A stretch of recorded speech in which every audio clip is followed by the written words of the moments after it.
Welcome, Rejects, to the 23rd episode of our Swirly podcast, The Full Send Rejects. We have another great and rather fucked episode for you today. Our pre-topic banter will include that the sun is evil, sausage, dinosaurs, and more, which will be great because we are still celebrating America's freedom with booze as the founding fathers intended. USA. I'm glad I paused. For our main topics, Billy will take us down a nostalgia trip with a segment on Anthony Bourdain. R.I.P. Rip. Respect. Rose will discuss one of the more notorious killers in our local area of Pennsylvania, Hugo Selenski. And my drunk ass will start my two-part series special on the horrific experiments conducted by the World War II era in Japan, Unit 731. We hope you enjoy this episode, and now it is time to full send it with our pre-topics, starting with Billy, mostly Liz. Remember, the hot dog is a sandwich argument. Sausage, so. I don't forget. Yeah, it was really high last night. So, Also, this is a high argument. we're calling back to a past episode, the debate episode. Is a hot dog or a sandwich?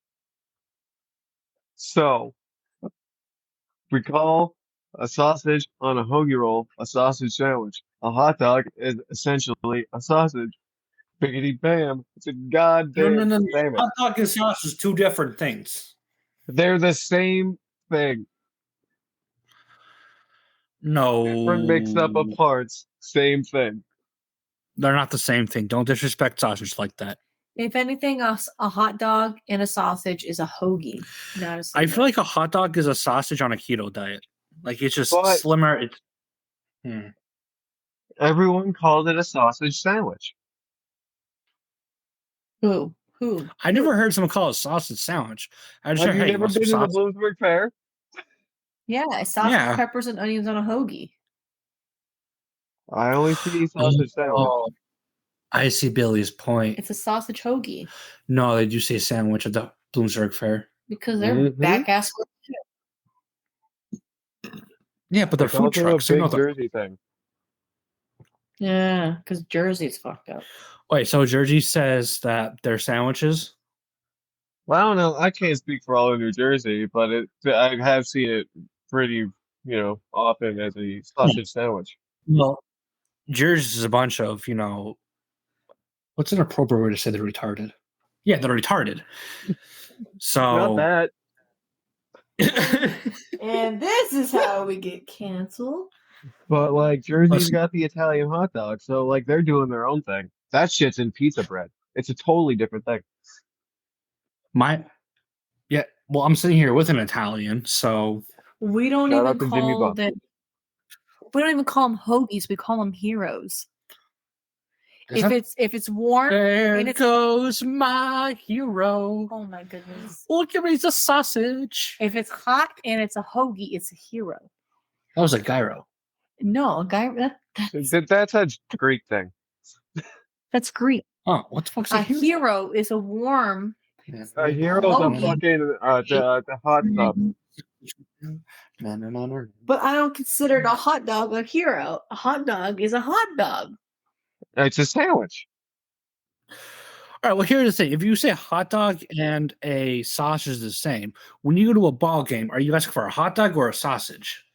They probably sell both, and I'm probably gonna get the hot Well, dog. no. That's not the question. The question isn't what they sell. The question is, what are you asking for?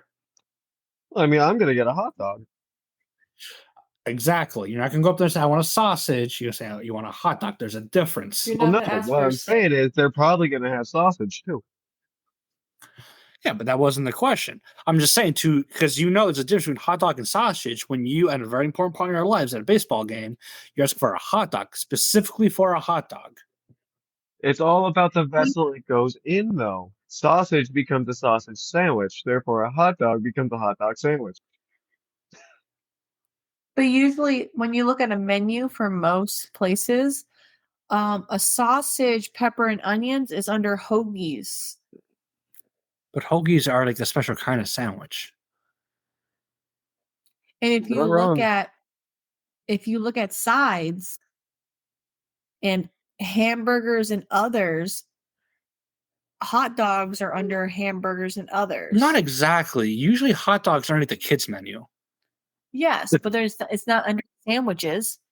If you're looking at sandwiches, No, you but- don't see hot dog. I've never Okay, seen hot dog but underneath here's the the thing. sandwich menu. Here's the thing, though. You also see cheese sandwich under the same menu as hot dogs in the kids menu. And cheese Facts. sandwiches, No, a kids menu is because it's kids. Macaroni is under a kids menu, and so is a cheeseburger, and so is a freaking corn dog. They're not all considered the same thing. It's just a kids menu. It's a selected piece. Yeah, but when But I you look could under, probably get lobster mac and cheese while the kid gets regular mac and cheese. We're both eating the same thing. yeah, but a lobster mac and cheese is usually under a special because you can't just order lobster mac and cheese. That would be underneath pasta because it's a noodle. It's Someone's not never going to be been under made. that, or it's going to be under the seafood section. You're not going to be like, damn, I'm in a mood for a sandwich. Let me look up a hot dog. I'm not. It's like, I'm sorry. I love your wife, but I will fight her on this till the day I die. fight. A Fight. hot dog is a hot dog. Hot dog fight. I will tequila shot her to the death. Listen, let's just have them fight. Biggest argument. I'm saying, let's have them fight about this, and we'll just go like hot dog guns and start shooting fucking wieners at them. I'm so in. And then we'll just throw a random sausage in. There's like, was that the same? I'm glad you said it because I was definitely thinking it. This one has more girth. This one's seasoned more. Said fennel? One of these things are not like the other. But one's a sandwich and one is not. No hot dog is a sandwich. No, to me, a hot dog is a sandwich if the bun breaks. Then you have one on top and one on the bottom. Thank you. Yeah, there's a fine line there. If the bun doesn't break, it's not a sandwich. If it does break, it's a sandwich. You don't eat it like a sandwich, though. You still eat it sideways like a You taco. don't know how I do Why that. to a taco? Because there's no hard shell. If you toast it, it is. Who the fuck toasts a hot dog bun? People toast sausage buns all the time. Okay, we're talking about hot dogs, not sausages. No, but you guys are comparing the same thing. No, I'm you saying they're eat different. hot dog buns. But if you use a hot dog bun for a sausage and you toast it, is it considered a sandwich? I mean, first of all, You- I wouldn't You brace can't myself. fight that. Well, here's what happened. At some point, we're talking about that. One of these shots I took caught up to me, and I kind of just went for a ride. Yeah, you did. Because you know what? We just bought a shit ton of hot dog buns today. And they're called hot That's a dog good bun point. hoagies. They're hot dog buns, not sausage buns. Shush. They're There's also not really- hoagie buns. They're just hoagie rolls and or something I'm else. playing both sides. So come out on top. You just want a hot dog and a sausage. You want someone to present both of them. No, I want my hot dog in your buns. Don't King J make.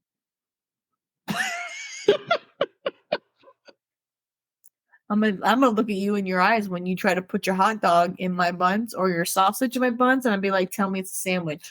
Well, guess what? This is a bratwurst.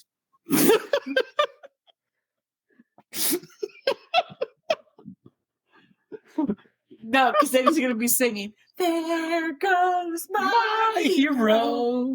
Yeah, and then I'd be like, "Ah, I got it on recording. It's not a sandwich." I'll just cut it out. I'm Yeah, already playing he's the 5D editor. chess. Wow, No one else wants to do it. Actually, he did offer. I'm literally making my beer room temperature by putting it on my sunburn. I typically go above room temperature when I touch you. Giggity. I do believe that was a segue, though. Yes, Yeah. into our next pre-topic. The sun is evil, It is. as Mermaid Man said.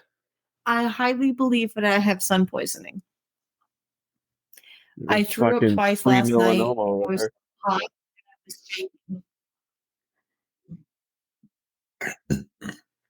So this is our segment on Protect the Planet.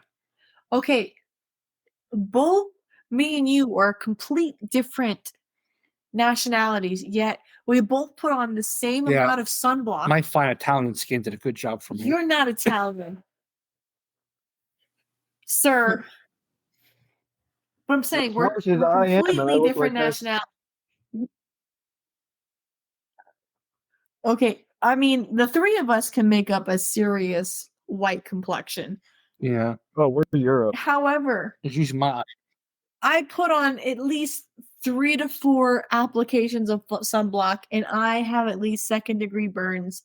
I cannot stress the importance of protecting yourself from the sun. It doesn't work on everybody. Not with I sunscreen, am apparently. very No, I'm so fair. It's not I have to at least get 3 good burns in the summer for my body to tan because this is going to turn white in about a week. I just So have I to need to give tan at myself least skin cancer at least like 3 times, and that'll be good. Yes. Absolutely. Unfortunately, Lower the shelf life of my epidermis I before will- I can look good. if I want to look semi decent for the wedding, I need to look like I've had at least 3 blood transfusions of UV rays on my skin to make me look like I am alive. Because right now it's either red or white. I have no in between. Unfortunately, Better turn that shit blue. I have USA. fucking Sebastian. The Bluebird Group. Yeah, I have either Sebastian the Crab or Casper the Friendly Ghost. There is no in between for me. That is it. I'm either red or I'm white. There's no Moana. Well, you know. Well, Shh. Blue balls. well, This week is brought to you by Alcohol. tampon. Bush Peach. whoa. Oh my Anyone from goodness. Bush Peach is Oh. listening. I very, very, very, very, very much stress. Please use some kind of protection, whether it's in the bedroom or in the sun. Or you will end up looking like a dinosaur. Haha. What is your A favorite? What is your guys' favorite dinosaur? Yeah, we didn't answer. I spent this entire time trying to figure out how to do a segue into this next one. Yeah. That's a tough one. Thank you. After all those shots, he's a Tyrannosaurus Rex. No, my favorite dinosaur is actually a musician. It's the Velociraptor. I like the Velocipastor personally. That's a good one. It's a great movie. I joke, but the Velociraptor is my favorite dinosaur. Yeah. And not the fake one on Jurassic Park. The real ones are like 2 feet tall. The little chickens. Yeah, those ones. Yeah, my favorite is I like to get T-Rex. Something about having little arms really gets really strikes home for you. It really strikes home for me. Have you I'm seen forever what I needing. drink? Yeah, that's what I'm saying. But never mind. I don't see me ever reaching the top shelf. So I'm forever with the short arms. So. Well, you, Billy, what's your favorite? In a big backside. So yeah.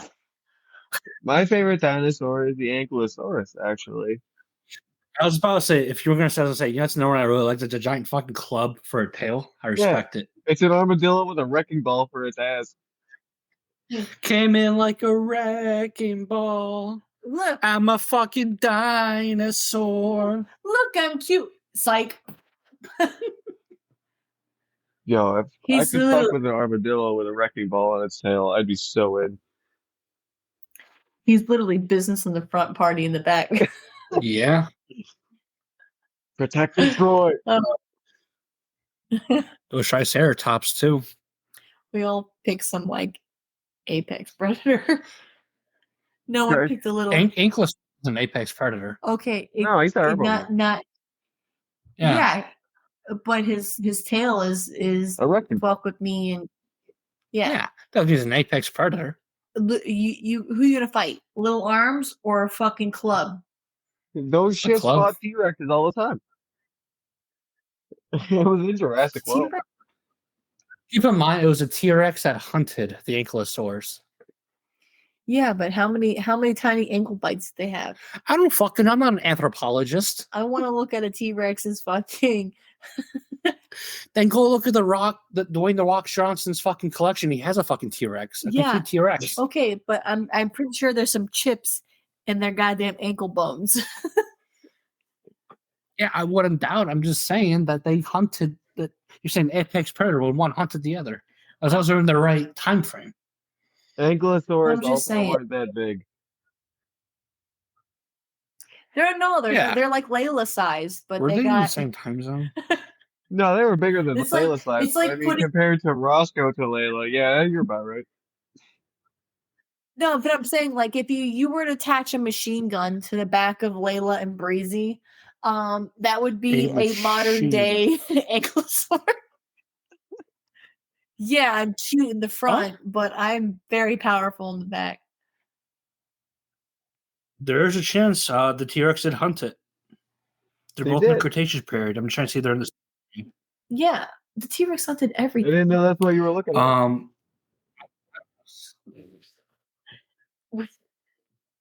You know what I mean. They do not have the platypus. I'm gonna do an episode on this fucking giant Asian spider. No, you're not. Oh yeah, they both live in North America. Speaking of North America, USA.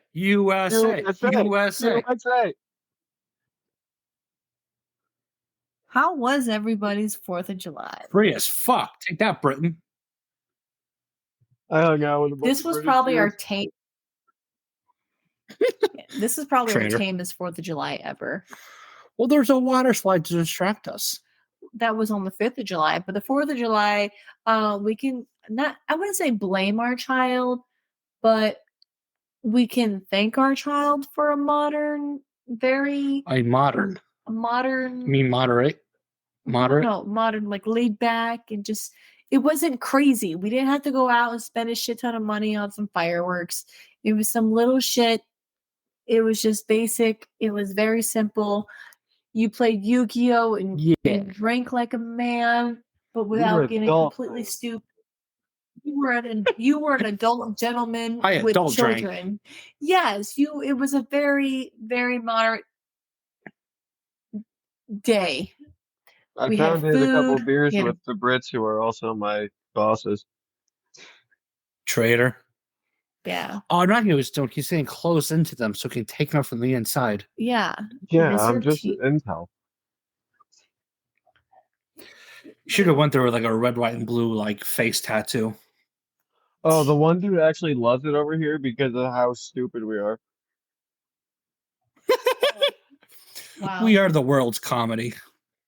No bullshit. are the Someone laughing asked him that. point. We are a laughing stock. Oh yeah, we are. Yeah, but you have heard of us. Yep. Thanks, Florida. Wait. Yeah. Okay. I'll Yeah, exactly. You can't argue. I'll it. take credit. Most of the dumbest stories about America come from Florida and sometimes Texas. Well, we are popular amongst most states. There's 50 states, and there's only a few of them you really hear. You know what about. else is popular? STDs. Not many people enjoy it. Florida, however.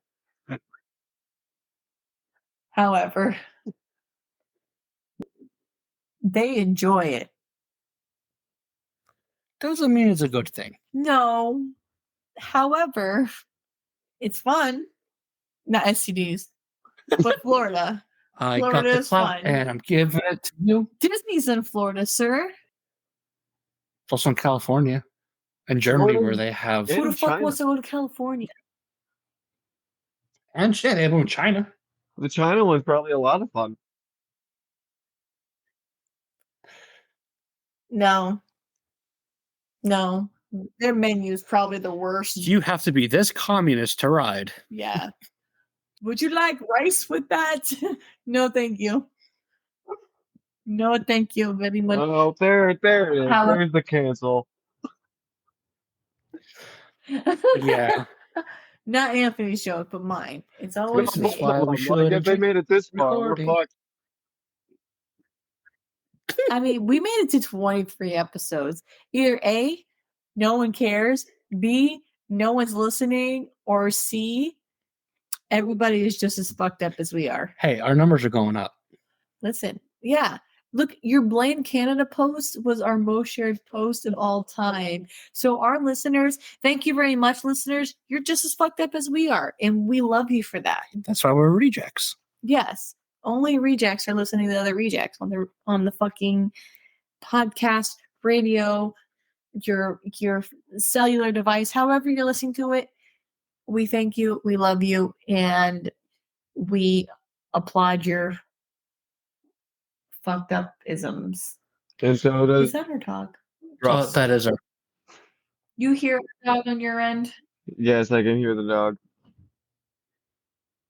Yeah, fireworks are still going off. Fireworks went off and he got a little spooked. Oh yeah, okay. So listeners, you're gonna have to deal with the dog barking. Let him the fuck go. He's going through it. I'll cut it as best as I can, but you know what? Other people should be more considerate. It's the 6th. Come on now. Yeah, it second of all, it's a goddamn Thursday. Settle down. Oh, listen, a lot of people, fireworks have been going off for the last like 2 weeks in this area. We do live in a sub city, so everybody's like, "Ooh, we bought these on sale. Oh, it is now after the 4th of July. We bought these at 75% off. We're going to celebrate by lighting off more fireworks." Until at And our least dogs. August.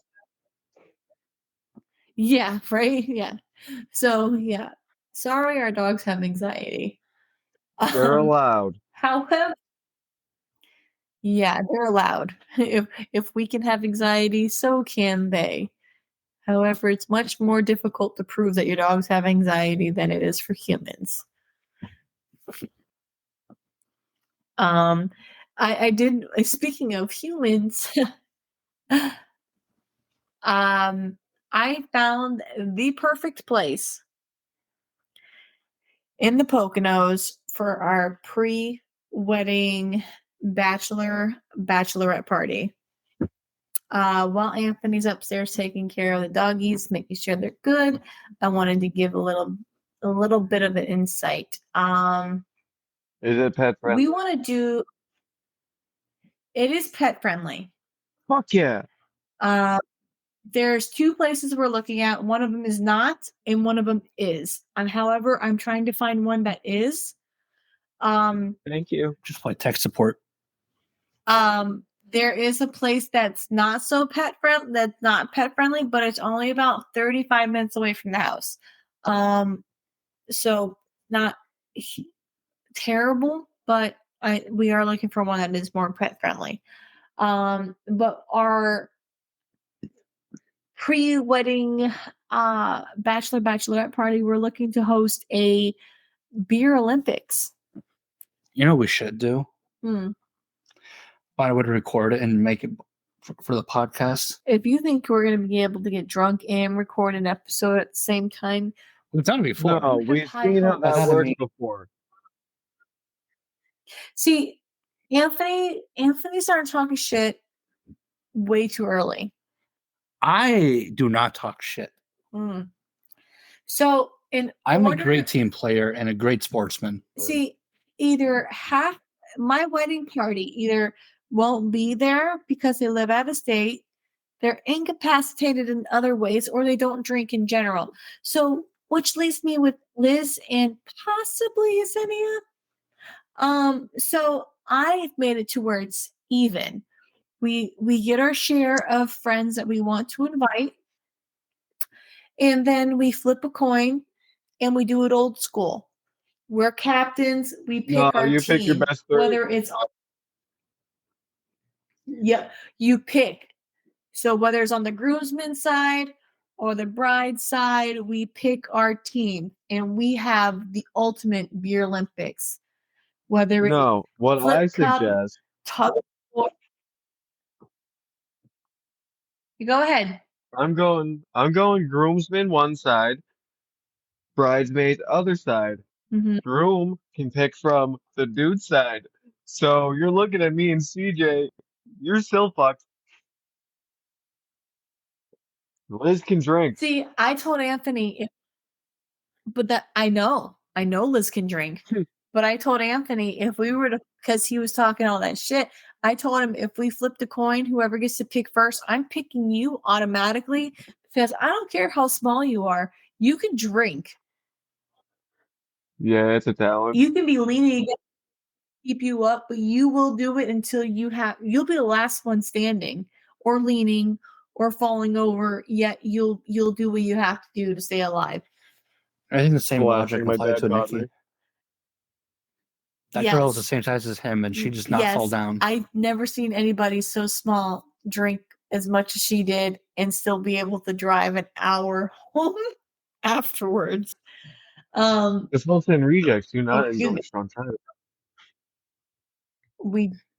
That's why we don't. No, we don't. That's why we encourage staying in an Airbnb. Wink. However, there is lots of people to pick from. Yet there are some people who don't drink who want to participate. So it's going to be interesting. But that is our proposal. We want to do a Labor Day beer Olympics prenuptials. Nuptial. What am I saying? Prenuptial. Yes.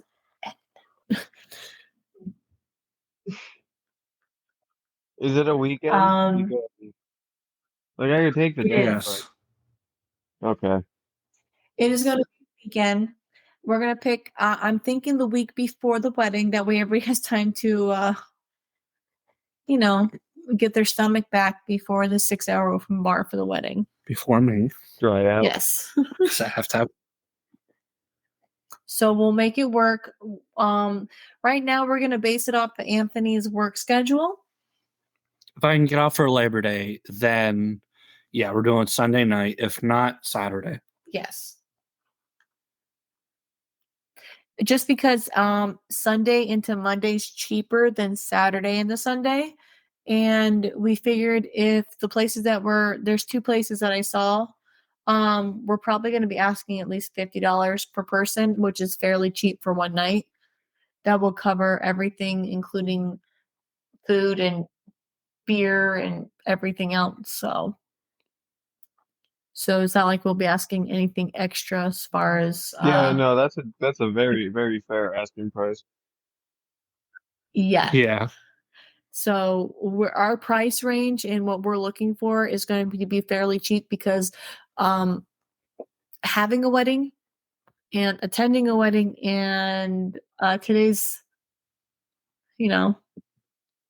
budget is quite hard. So thanks, Obama. Damn. So yeah.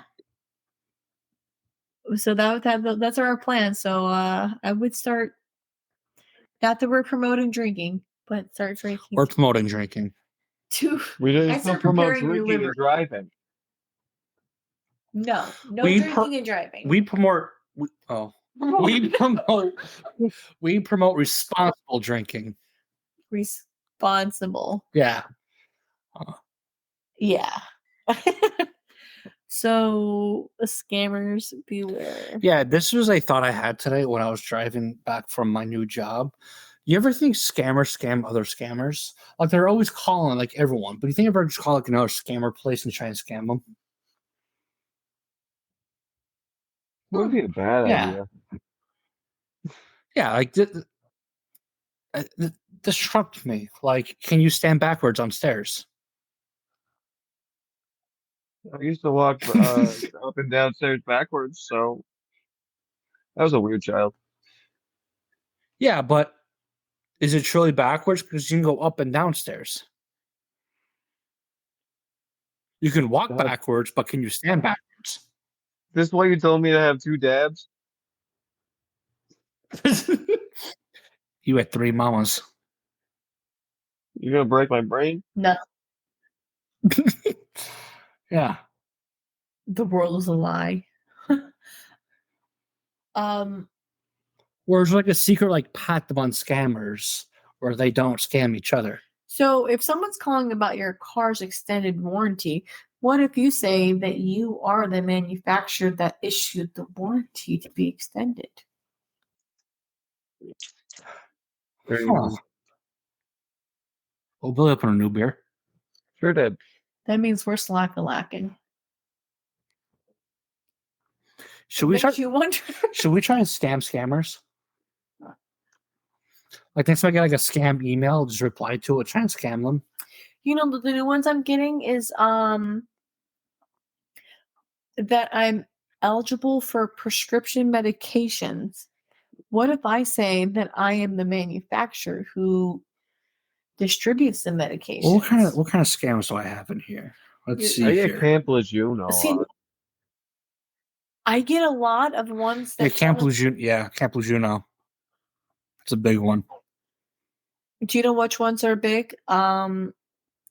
Never stay at the Marriott because then you get scam calls for the Marriott. Or you answer the phone and you're like, hello, and you get all aboard. And then they offer you 3 nights free and you end up paying for 3 nights. Silly, you answer your phone. Trying to find one here. I don't anymore. Anytime I see a number I don't recognize, I answer it once. If I see it come up again, I block it.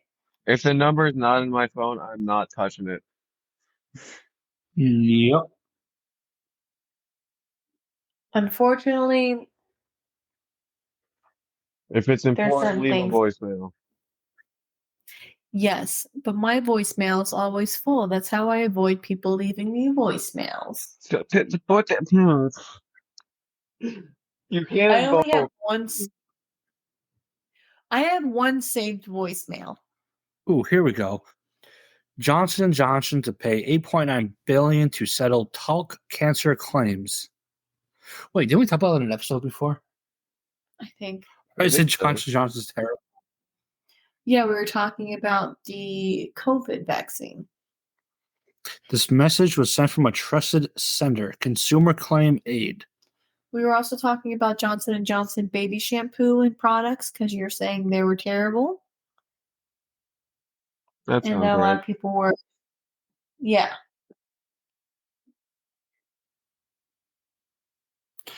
We had Jared's Northeast Auto. Ooh, a Ford Mustang. Well, Ooh. one of these days we should scam a scammer to see if we can See actually. how far we can get. They usually hang up on you. But my experience from just kind of like giving these people who call you a piece of your mind or trying to play the game that they're playing. Don't miss out on a 250% bonus. They Deposit usually- $25, get $100 free. They usually curse at you and say some perverted things to you and then hang up on you. Not that I'm going to discriminate against any type of people, but Oh, here we go. Erection muscle. erection. Erection muscle. Harvard discovers erection muscle that gets 97-year-old hard as a rock. Hashtag 60725. Okay, first of all, what kind of sites are you going to that you're getting these kind of spam mails? They're covering their penises. Oh, no, that's a penis. Second of all, abortion What? is still like kind of illegal. There's a small village where men as old as 111 enjoy monopoly on one women who've come of. Oh, that's creepy. Okay, what kind of sites are you going on that you're getting this kind of spam mail? Facebook. No. Yo, I got No. all Then what do sorts you of look? shit. Huh? I got all sorts of shit. Like, I have I've had the same years and I've never gotten shit like that. I'm going to sign your email. And some stuff. I've looked up some suspicious shit. I'm going to sign your email for some stuff you don't even know. Yeah, then I'll know what came from you. So? Yo, you can get 70% off at Tractor Supply if you act now. Buy 2, get 1 free. Orphans on us. That's fucked. Really, Speaking that's of where we fuck, go on? yeah. I was gonna say we have some fucked up topics today. Yeah. I don't. Yeah, we spent 40 minutes on pre-topic banter. Yeah. Well, it also counts for the pre-topic. I'm already accounting for that. Oh, good. Yes, this might be a lengthy episode. So, July Anthony 4th special. goddamn.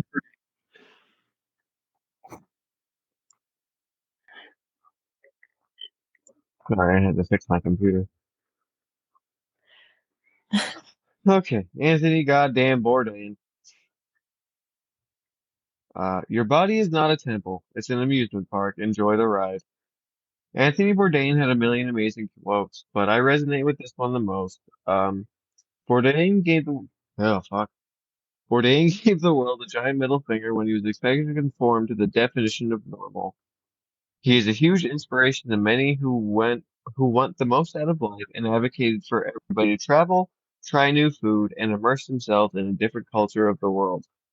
Today, we're going to deep dive Tony Bourdain because I wanted to, and Kodack and Rose gave me the go ahead to run a bio on one of the most interesting men to ever walk this planet. Because I ever say no. That's fair. I can just throw an idea off you and you're like, all right, do it. Listen, the last time I said no was in a closet at a Catholic church, and I learned then that no didn't matter. So, Oh, R.I.P. to his B-U-T-T. I'm just kidding. Rip. He's Lutheran.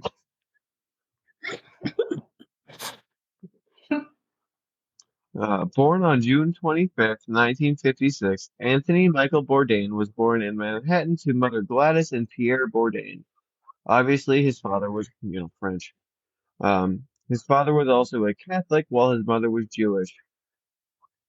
Why? Anthony's family wasn't very religious, probably because, well, there's no in between. However, they were very watchful of Anthony as a child, and he would even go on to say that he was jealous of some of his classmates for how much they could get away with their parents. Like Satanism. Yeah, it was like the Being able to say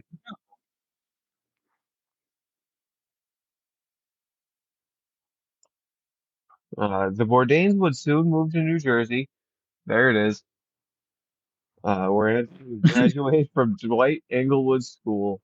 I know moving to New Jersey sounds awful, but they were also taking summer trips over to France to visit Pierre's family.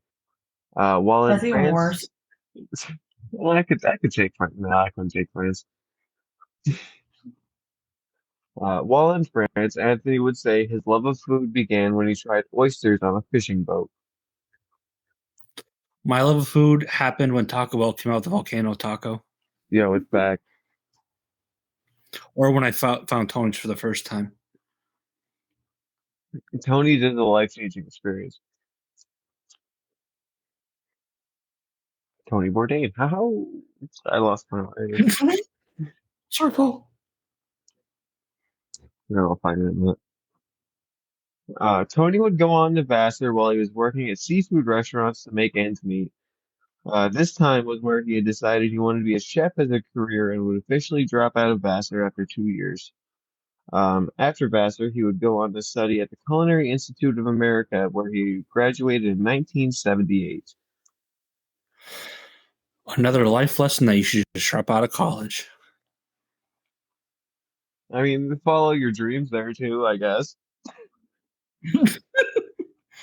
Tomato, tomato. After the Culinary Institute, Bourdain would go on to bounce around different top shelf restaurants in New York City, building his resume as an elite chef. During this time, Anthony had also tapped into his other passion, which was writing.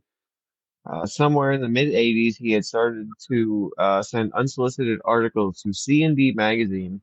It was like a food magazine. The magazine had finally published a piece of his about heroin-addicted chef trying to score in the East Village of New York.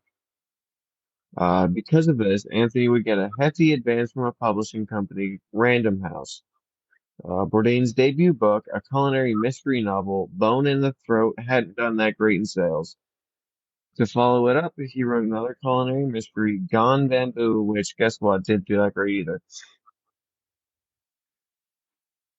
Well, sounds like writing wasn't his thing. Oh, yeah, you'd think that. Sounds like he's going nowhere. Yeah, I've never even heard of this guy. Anthony was busy in the mid 80s when he married his first wife, Nancy Petkowski. Okay, there's a Polish name that threw me. The two had met when Bourdain was still in high school in the early 70s. Not much is really known about his marriage to Nancy, but the couple has spent far more than 20 years together as they were in the same bad crowd in high school. They eventually did divorce in 2005. Damn. Uh, Those pre-social media relationships. No one knows much what's going on. yeah, they apparently had like a really good relationship from what I can understand. Hmm. Like I said, there's not really a whole lot that's known about his marriage to her.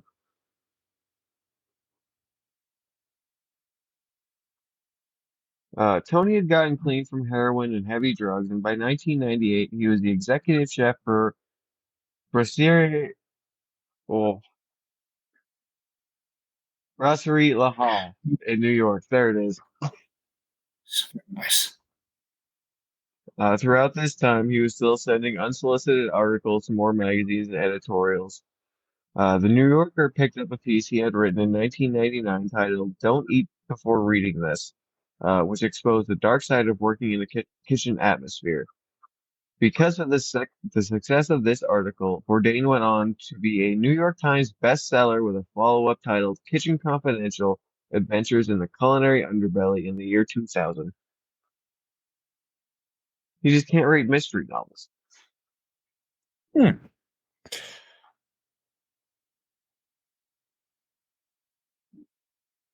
Kitchen Confidential gave a gritty inside look of what goes on in kitchens all throughout the world, filled with personal anecdotes and stories involving drug use in the kitchen environment. From someone who was a cook in a kitchen, can confirm a lot of drugs. A lot of drugs. Tony would go on to write several books that were a great success, and some that are a little unknown, and we'll get into those later. You'll enjoy them, Kodack. We should read them all. The one I talk about later, I really actually want to find. Oh, I can't wait. Because of the success of his Insider Kitchen memoirs, Travel Channel would reach out to Bourdain about doing a travel and food show titled No Reservations. The show wouldn't do the normal city tour type thing, as Bourdain wanted the real feel of a country and not just the illusion of, what the media put out about said place. Because of this daring behavior, Tony and his crew would end up in the middle of an actual war in 2006 while they were filming in Beirut, where he and his crew had to be evacuated by U.S. Marines. God damn. That had to be an episode. I actually watched it a couple days ago. It's fucking wild. What the hell was going on in Beirut? Where is Beirut? I think it was something with Lebanon. So yeah, Oh, there was Israel, Lebanon, where like some kind of war or something. yeah, something like that. But No, it was a the civil war. editor wasn't actually. Yeah, yeah, yeah. But the editor of the show actually didn't want to put the episode out, but Anthony Bourdain insisted so he could actually show what was happening. Huh. It was nominated for an Emmy.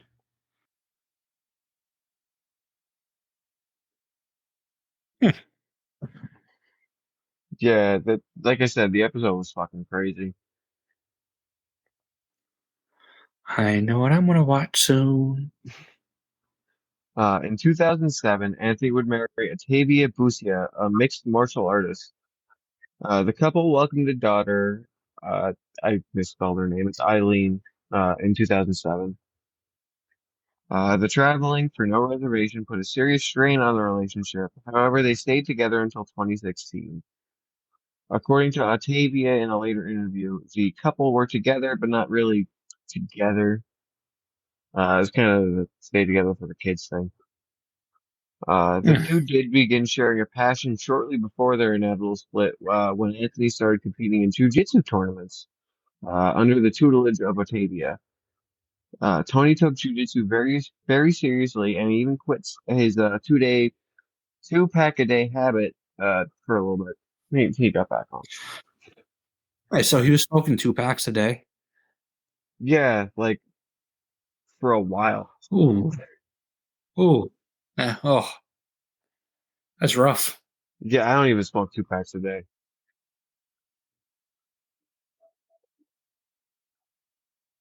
Bourdain's willingness to push the boundaries set him up with another offer from Travel Channel titled The Layover.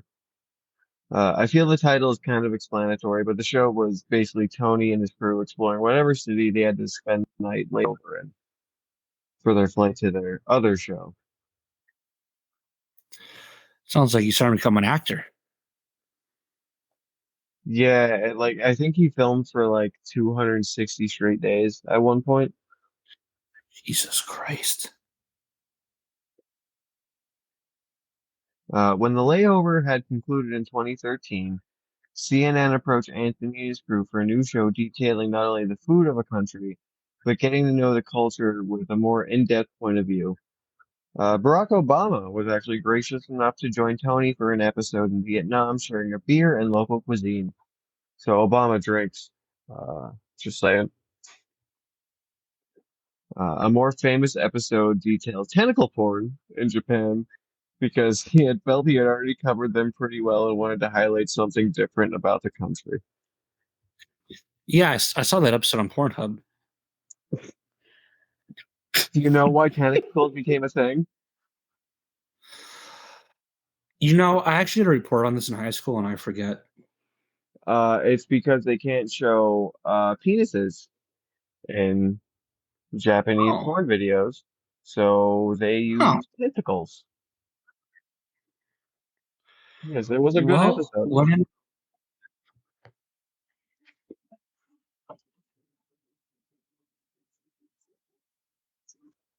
No, where was I? There it was. In 2016, while filming an episode of Parts Unknown in Rome, Bourdain would meet Asia Argento. Asia would later move to Germany after scrutiny when she alleged Harvey Weinstein sexually assaulted her. While with her, Tony became a very large advocate for the Me Too movement. Also during this time, Bourdain had paid a settlement to actor Jimmy Bennett when Jimmy had alleged that Argento sexually assaulted him when he was only 17 years old and she was 20 years his elder. ooh, there's a lot of Hollywood stuff going on here.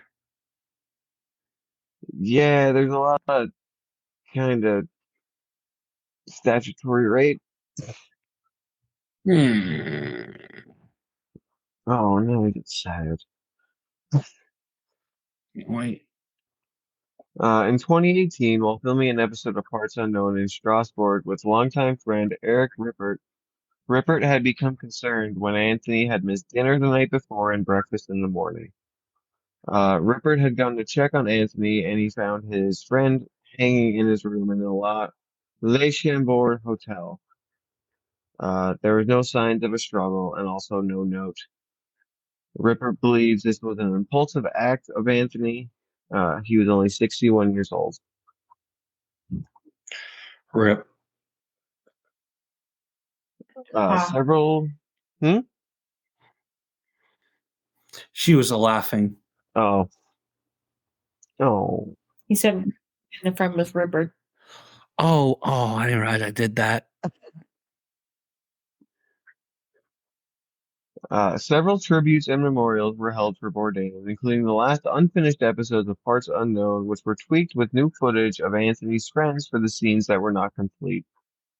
CNN even created a documentary for Bourdain titled Roadrunner, a film about Anthony Bourdain.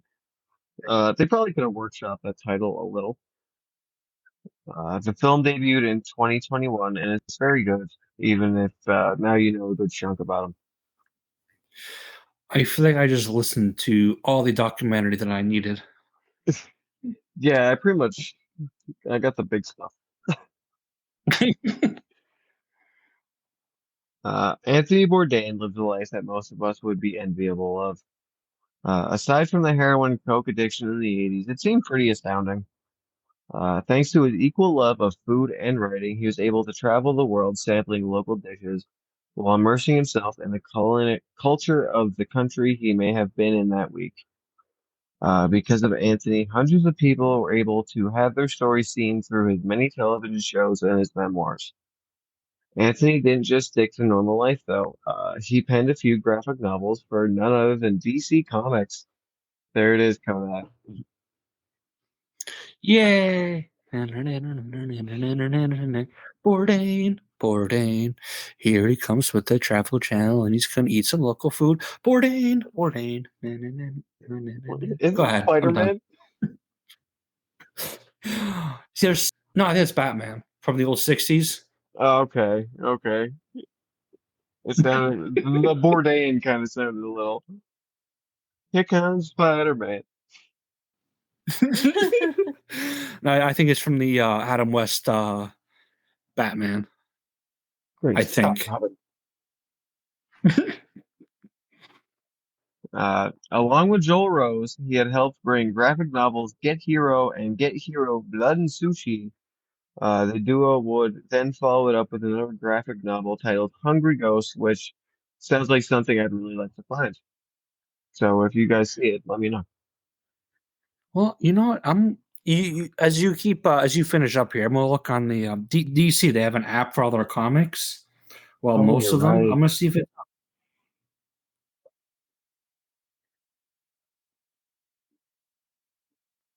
Well, now I'm just waiting in anticipation. Oh no, well, you know, I had the search right here. If you just want to go to your next paragraph here, I will look this up. Okay, good. It's the last one. Thank you guys for letting me get into Anthony Bourdain's biography a little bit, and I'll end this with another quote where Anthony really gave us the good old-fashioned fucking said it attitude. Um, when dealing with complex transportation issues, the best thing to do is pull up with a cold beer and let someone else figure it out. Fucking send it, Mr. Bourdain. Fucking send it. Well, I got your answer here. Get was it get hero or get Jiro? Jiro. The translation is hero. Okay, Get Hero, and Get Hero Blood and Sushi are both on here, but you need the Ultra package to be able to read them. Huh. See, I gotta spend more money. Yeah, and the Ultra package is $120 for a year. Oh, Well, yeah, I think you have a lot of stuff you can read. Basically, the entire DC library you get. yeah, but I don't read comics that much. Yeah, if I ever get that, you can allegedly log in as me and read them. Now, I have a question. Okay. Mm-hmm. That Asia girl, wasn't he dating her? Yeah, they didn't get married. They were only like together. Did I say they got married? No, but like you really didn't specify. You said, I was like, wait a minute, she sounds familiar, and I could have sworn they were dating at some point.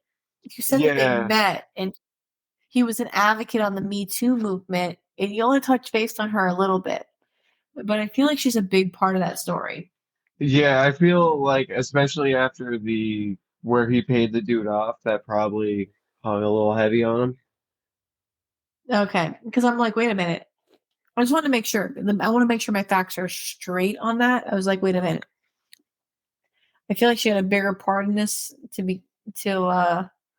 begin with, but teach their own. I get you wanted to highlight him, but I was like, wait a minute, this girl sounds highly sus. Also, the last couple paragraphs I was speeding through because I thought I was going to be past the deadline. Uh, I get it. I get it. But yeah, R.I.P. to Mr. Bourdain. What a guy! Oh, she appeared in a few episodes. Yeah. There was a show that only lasted one season. It wasn't a very good show, but I enjoyed it. It was called The Taste, where people was they only they presented a dish and they only got to sample a taste. to see if they went further in the competition. Basically, everybody just got one bite of their dish, and he was one of the the judges on the show, and it was I thought it was decent. I was looking forward to another episode, but just didn't happen. Imagine living like some village like Tanzania and you see a show like that. You know, go run around like hunt down some buffalo and there's some person takes one taste and throws everything else out. Yeah, it's Yeah, he was a judge on a lot of shit too. Like Iron Chef, he was on there a couple times.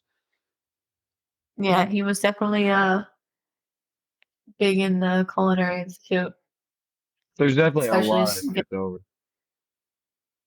yeah.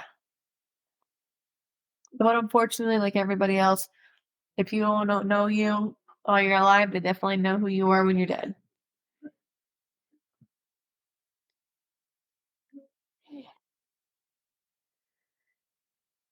But yeah. Speaking of some Death. death, I got a little story for you guys.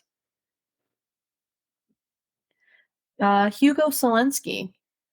You ever hear from Billy? You just said his name. Yeah, clearly I heard. Yeah, I lived here most of my life. Okay. You? I know who Hugo it is. Selenski? I heard of him in this intro. I heard of this great podcast for the Full Sanity Checks. Yeah, but Plus, you talking about him every month for the past year. prior to that, did you ever hear of him? No. Okay. You Well, were too young. yeah, it was almost a little bit ago. It doesn't seem like that long ago, but it was. Well, unless you're from the northeastern part of PA, you probably have not heard of him. I give you Luzerne County's very own infamous serial killer. Hugo Selenski was born August 1st, 1973, which makes him a Leo. Gross. Yeah, kind of waiting for that one. Uh, by August of this year, he'll be 50 years old. He did father two children.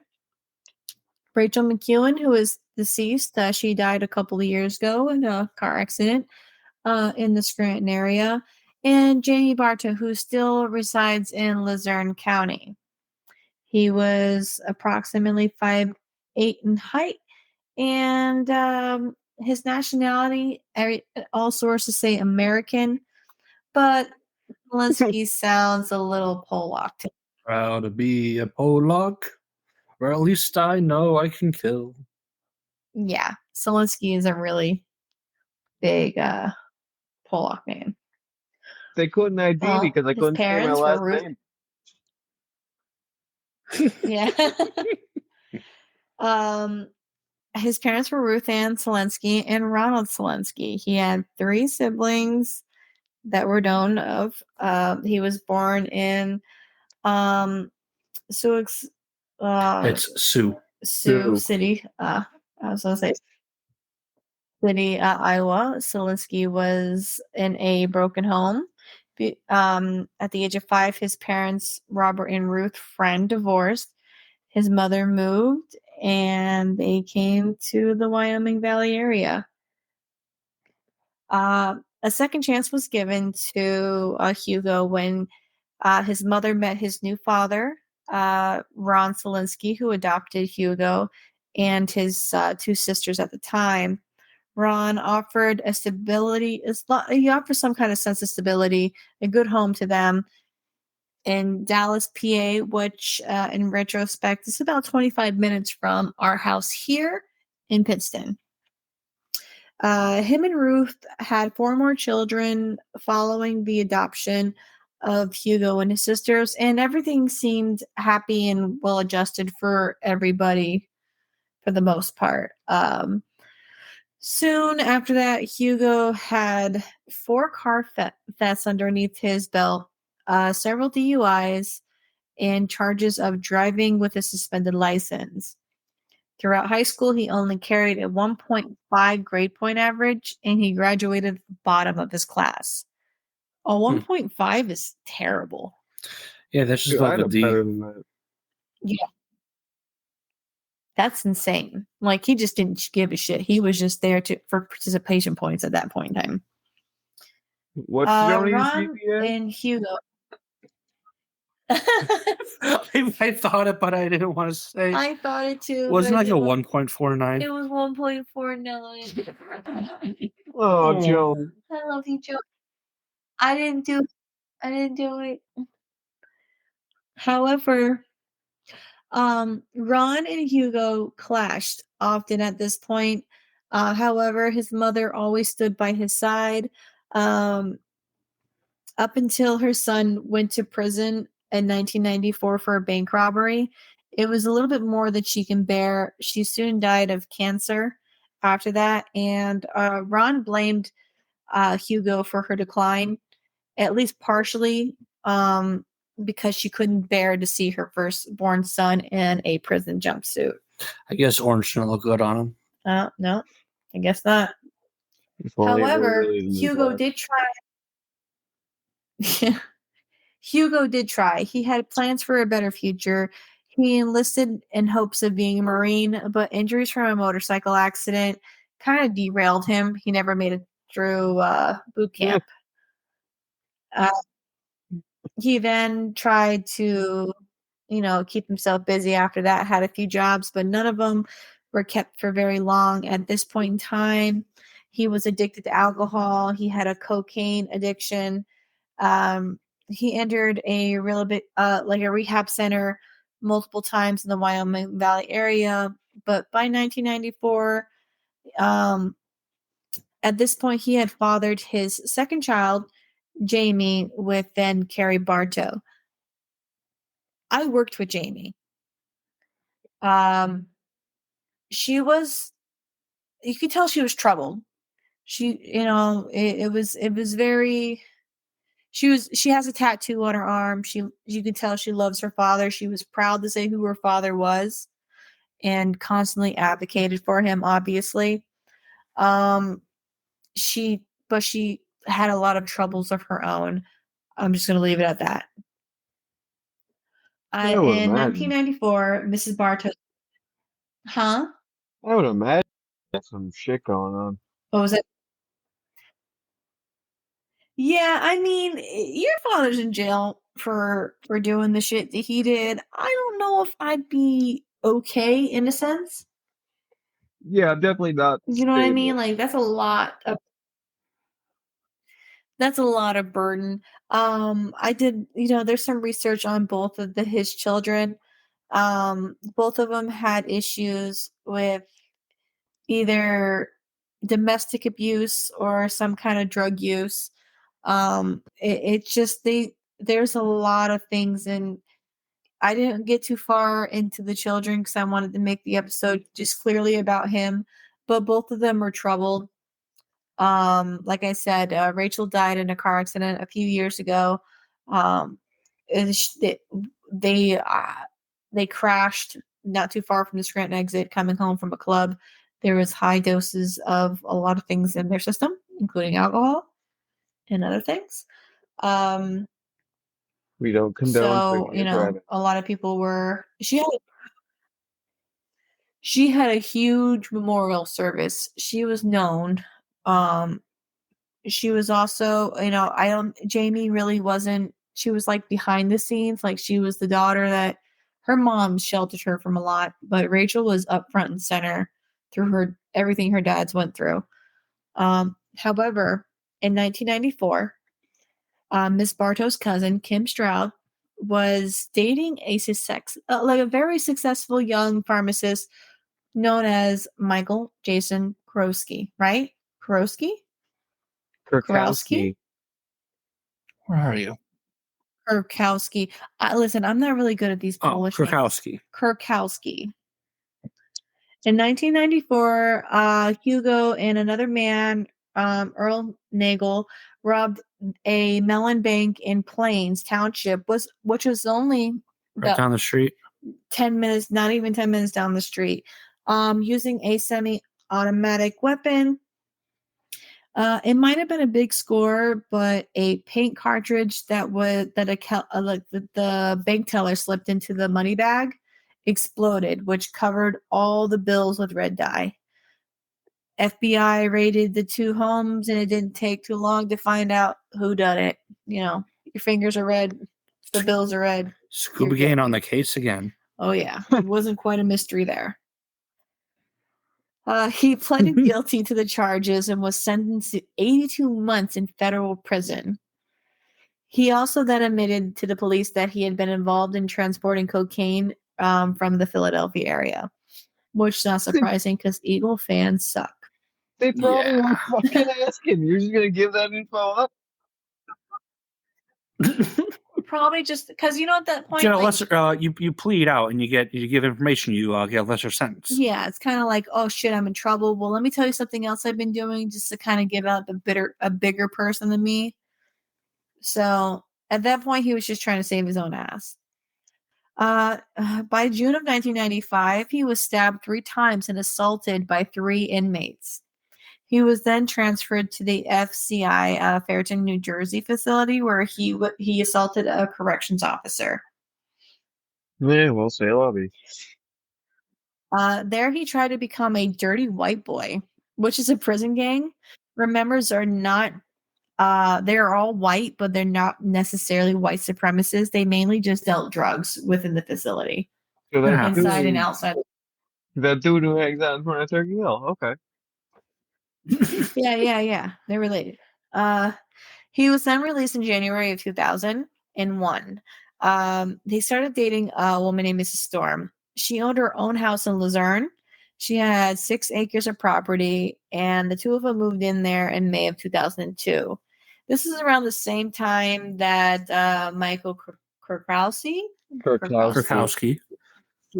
I'm going to say this wrong the whole entire time. I'm not Polish. I don't know how to say it. Got you. This is that he disappeared.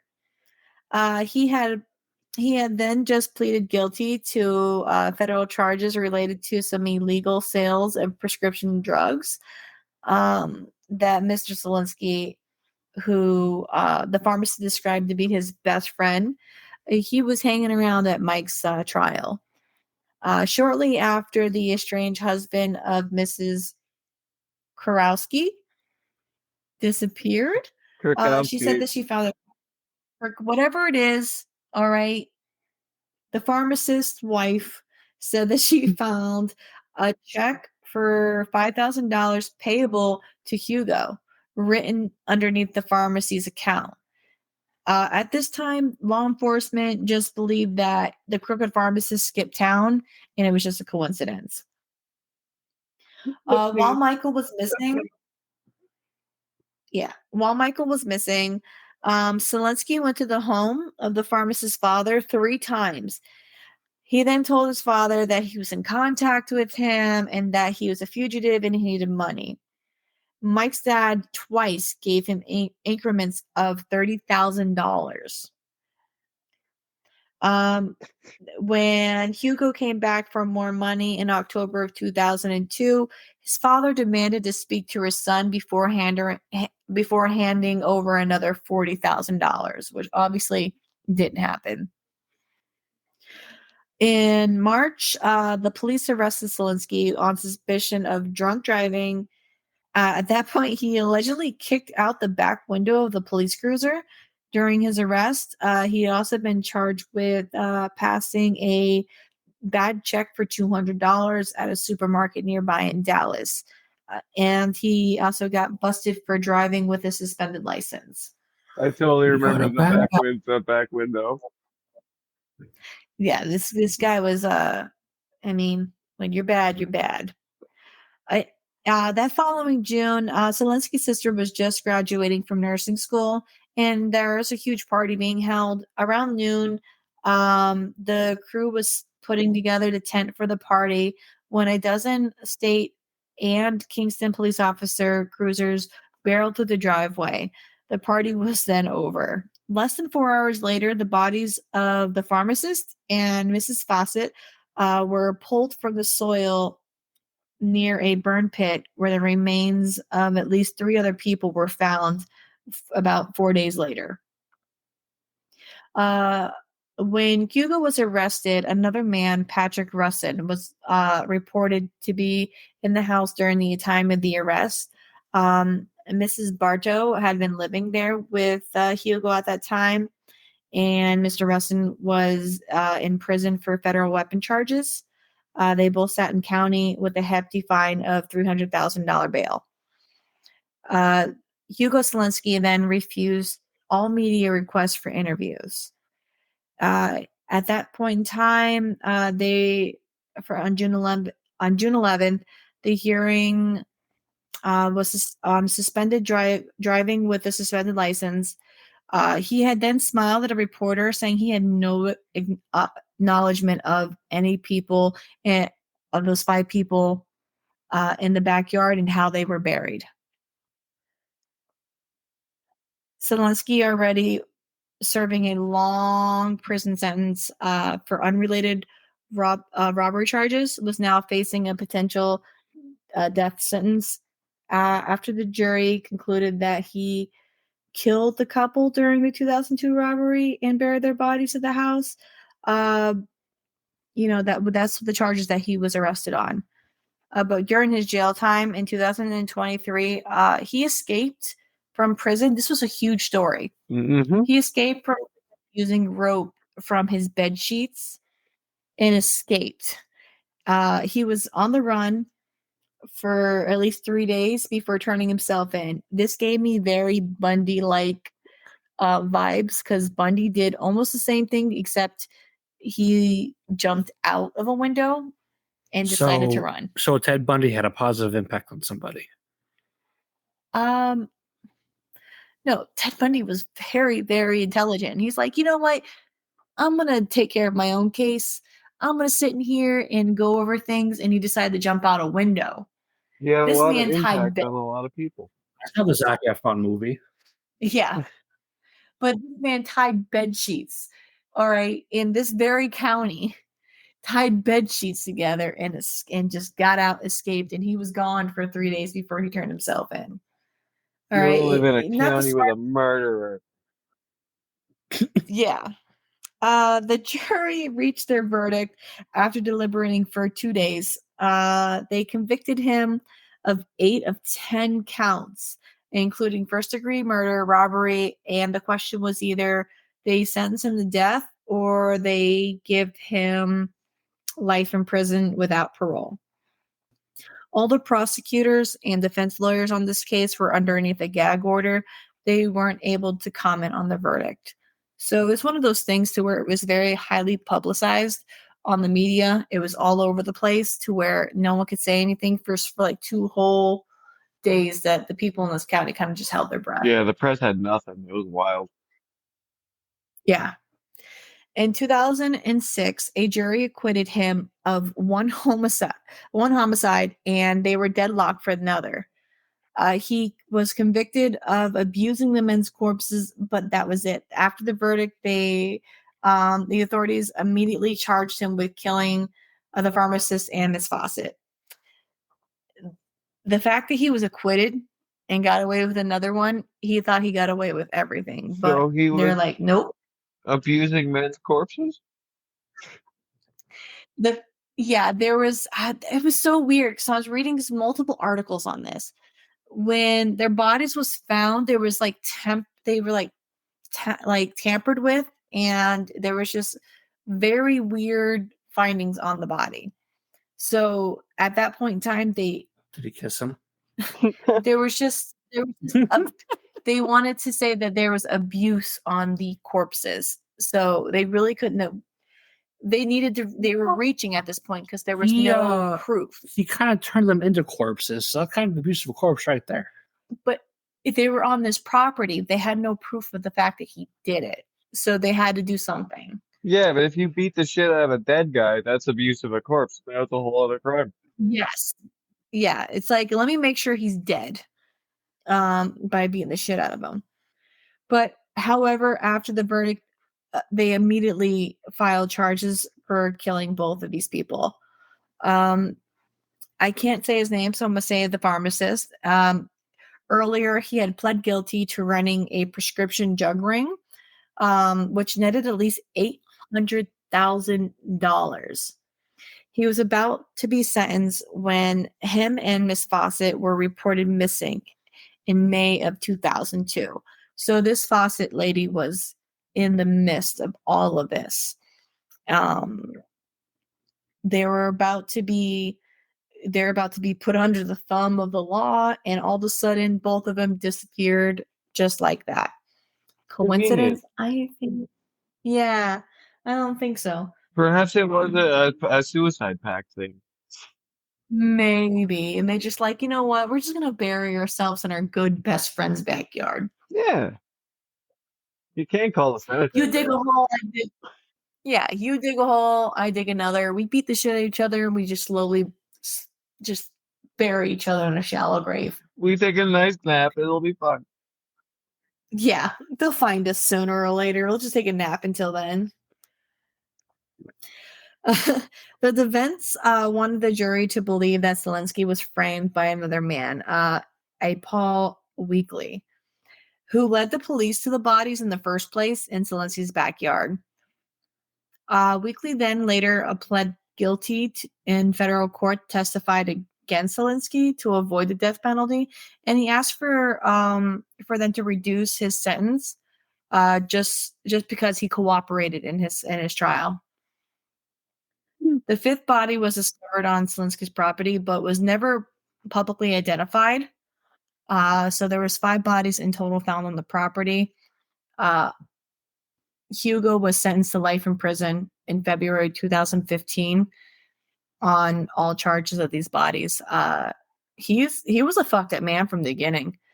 There was nothing there that says a good man gone bad. A lot of these serial killers that we cover, they had bad childhoods. This man was adopted at a young age. He was given a good home with a good stepdad. He was just a bad seed to start. And he just got away with too many things, and he's just not a good man. Yo, I remember when he got sentenced. That was a fucking crazy time here. See, I didn't move up here until 2011. When he got sentenced, I saw a lot of it on the media, and I did a little research in a bit. I'm like, where the hell did I move to that they have a like some kind of notorious killer? So I did my research, and I kind of like followed the backstory, because obviously I haven't lived here. I'm from Florida, where they have worse people, but I was interested.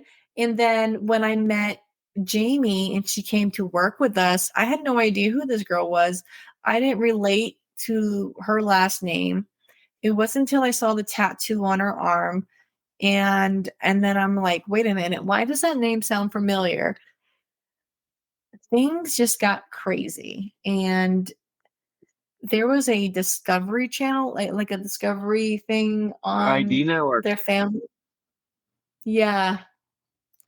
And she had made a statement, but she didn't want to be on TV because her mom wanted to protect her. I guess they didn't want to relate themselves to the Selenski family.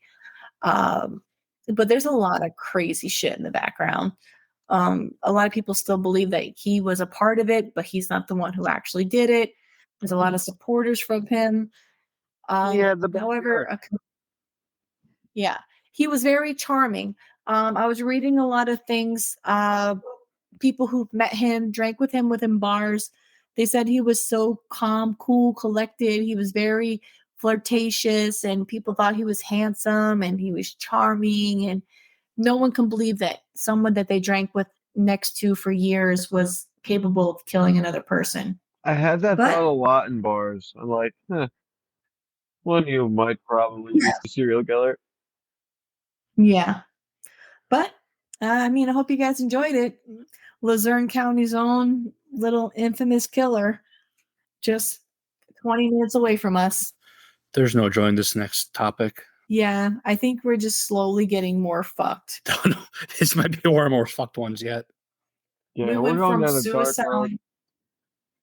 Yeah, we went from suicide to murder to. Listen, have you guys looked at this whatsoever? I read a little bit of it, and I saw as you're typing it up.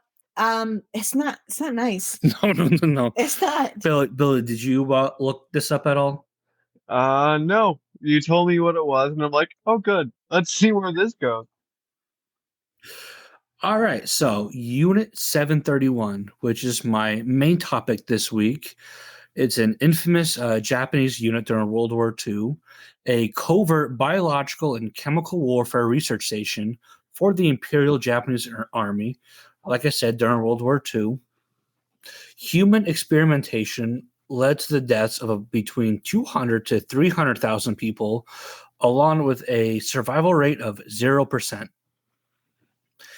So, if you've been listening to us and you've been hearing Billy's segments on American asylums, reformatories, and other buildings like that, No, that's fine. and thought that these aren't bad, you're in for a doozy. This topic is pretty lengthy, so I will be breaking this down into 2 weeks. This week, I will dive into the experiments themselves that were performed, as well as some early history into the unit. And then next week, I will dive more into the aftermath following the end of World War II. Good, there's more. Oh yeah, there'll be another week. Figure World War II was the end of it. No, there's more. Well, it was more so, once we dropped. I'll get to it during this part of the segment. But when I say afterwards, I mean like how did the United States and the Soviet Union both respond in regards to all this? Oh, okay. Surprised we did that. Arrest. Sure. Oh, you won't be glad.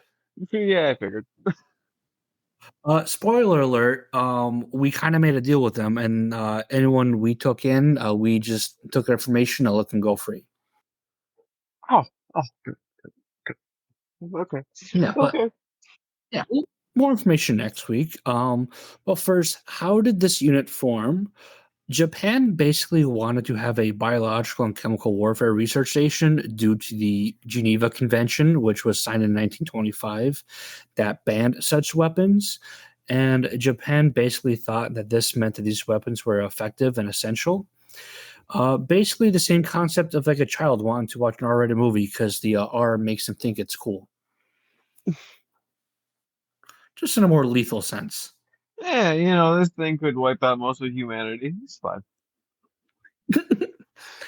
Unit 731 would be primarily based in the Chinese territory of Manchuria, an area that Japan took over after the 1931 invasion of the area. And I believe there are some other ways to say Manchuria, depending on which dialect you use. But I believe that was the broad term is Manchuria. I've watched the movie of this The Candidate from there. Yeah. This location was chosen because it kept the research station off the mainland of Japan, and they also believed they could just kidnap the locals as test subjects. Mostly victims were Chinese. However, there were other nationalities such as Russians and American POWs. In 1932, Surgeon General Shiro Isi was placed at command. See, unlike last week, I did my best to practice these pronunciations for these names. General Shiro Isi was placed at command of the Army Epidemic Prevention Research Laboratory and was the brains behind this operations, basing his needs for this unit on the belief that the U.S. was doing the same thing. Which, okay, we were kind of putting the Japanese in the camps and segregating them, but we didn't light them on fire, which is foreshadowing what's to come.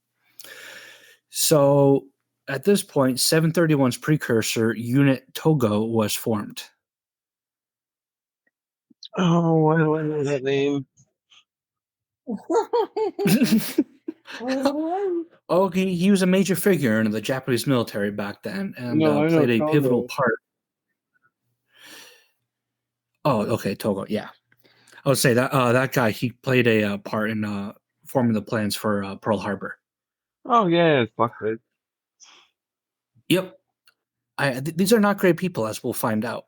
A major supporter was Army Colonel Chikahiko Kazuma, who later served as Japan's health minister from 1941 to 1945. Kazuma believed that chemical weapons could serve a great purpose to the Japanese cause because during World War I, he witnessed Germany's use of mustard gas against American and British forces. Why was his thing ended in 1945? What happened? The Sun met Japan via a B-24 bomber. USA. Two USA. times. Actually, I think at some point I bring that up, but we'll see. Unit Togo was first established at the Zongma Fortress, a prison and experimentation camp. Most of these prisoners were criminals, bandits, anti-Japanese partisans, political prisoners, and anyone the military police felt like arresting and charging. And I mean that literally. They would just go around sometimes and just arrest somebody and send them here. Oh. Well, yeah, no, not even a trial. There's like, yeah, we feel like you deserve this today. At first, prisoners would be fed with a diverse diet of rice or wheat, meat, fish, and sometimes even alcohol. And you might be thinking, oh, what can go wrong here? These prisoners would then be slowly starved, drained of blood, and deprived of nutrients and water. And fun fact, these experiments is how we learned that the human body is 70% water. Patients would undergo vivisections, which is a surgery while the patient is still alive and awake, and they did this just to understand how different parts of the human body worked. Others were infected with the bubonic plague and other microbes to kind of see how they affected these different organs. Listen, we're not the worst. We're not the worst yet. Don't worry. You skip some levels with the slowly starved, drained of blood, deprived of nutrients and water. Skipped a lot. Actually, of levels honestly, real quick. as it gets worse, it actually reminds myself if you remember the listeners remember the Albert Fish episode where we had a kind of a warning of how graphic things can be. Yeah. Same thing applies here. If there's a point where you're listening to this, yeah, we need a label for this. So if you're listening to this, and you're like, this is too much, no problem. Take a break.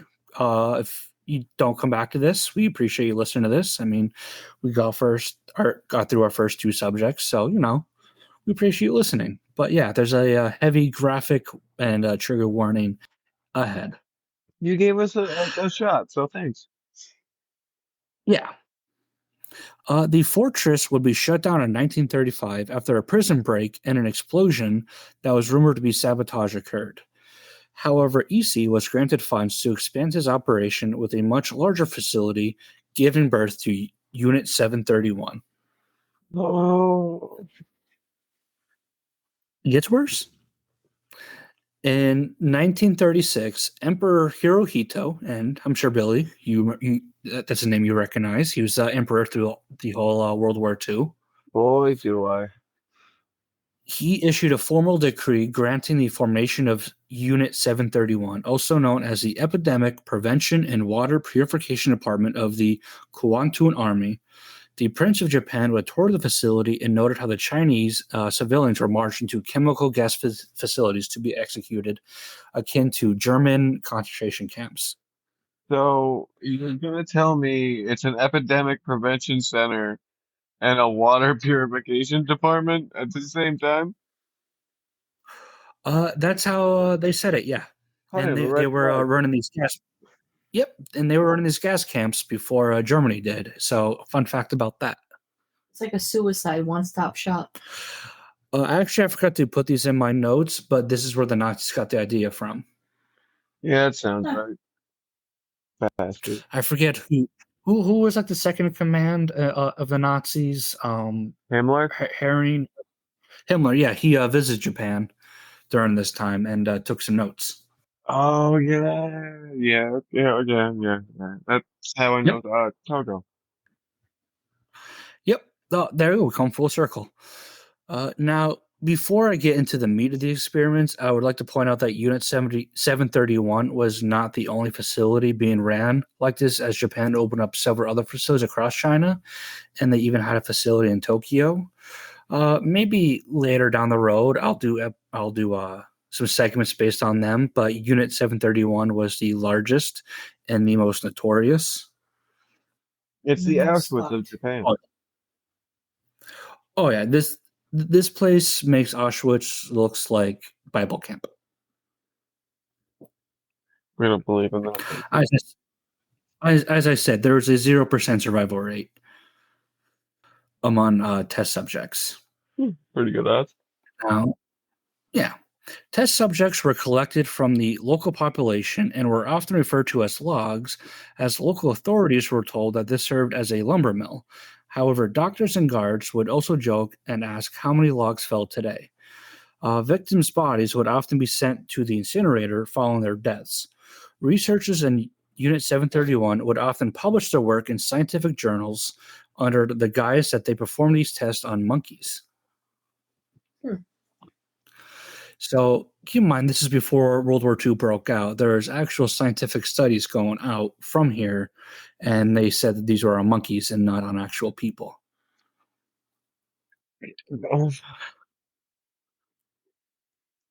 Yep. According to American historian Sheldon H. Harris, the Togo unit employed gruesome tactics to secure specimens of select body organs. If Ishii or one of his coworkers wished to do research on the human brain, then they would order the guards to find them a useful sample. And this is some testimony that came out later. A prisoner would be taken from a cell. Guards would hold him while another guard would smash the victim's head open with an axe, and then his brain would be extracted off to the pathologist and then to the crematorium for the usual disposal. I got nothing. I honestly don't.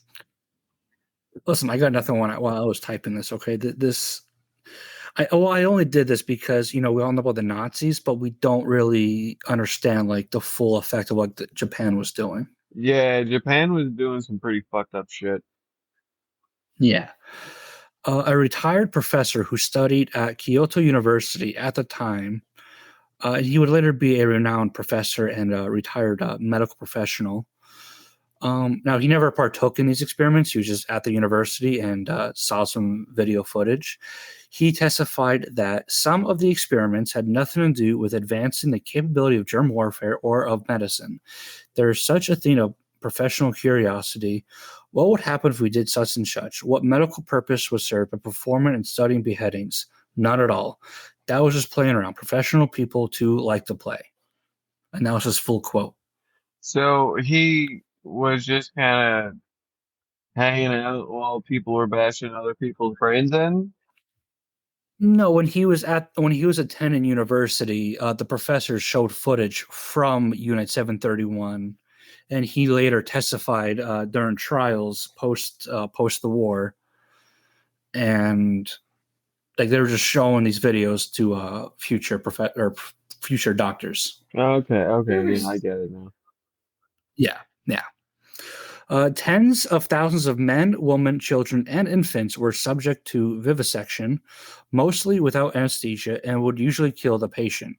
During a video interview, a former worker of Unit 731 admitted to having performed a vivisection. And remember, this is a live surgery. No, they're awake. They're fully aware what's going on.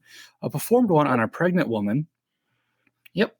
It was often that patients were infected with various diseases before the operation, so doctors could see how they affected the body. Doctors would routinely remove organs from a person and study how the removal of these organs affected patients afterwards. Yes. How would you live without this heart? Yeah. Well, they remove all the spleens, livers, kidneys, parts of your brain. Take it out, see how it works. Yeah. Limb removal was another common operation, as the doctors want to see how the blood loss affected each patient. Sometimes, and I think this is just a sick joke that they played, doctors would reattach limbs to the opposite side of the body just to see what happened. And so some people just have double left arms or two right feet, stuff like that. Okay, that's funny. Never mind everything that went on here. That's funny. One doctor was known to remove victims' stomachs and attach their esophagus to their intestines. Parts of organs such as brains, livers, and kidneys, like I said, would often be removed as well to test the effects on the body. Surgeon Ken Yuasa suggested that these types of operations were widespread and common throughout Japan.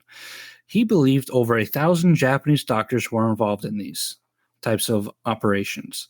Ken also noted that this was the case so doctors can practice and enjoy themselves while stationed in China. So it's kind of like, you had a retreat to China so you can just torture Chinese civilians. I'm gonna remove your thumb and replace your penis. This is Yeah. totally different than sucky $5. Yeah. I'm gonna give you a large thumbs up, pal.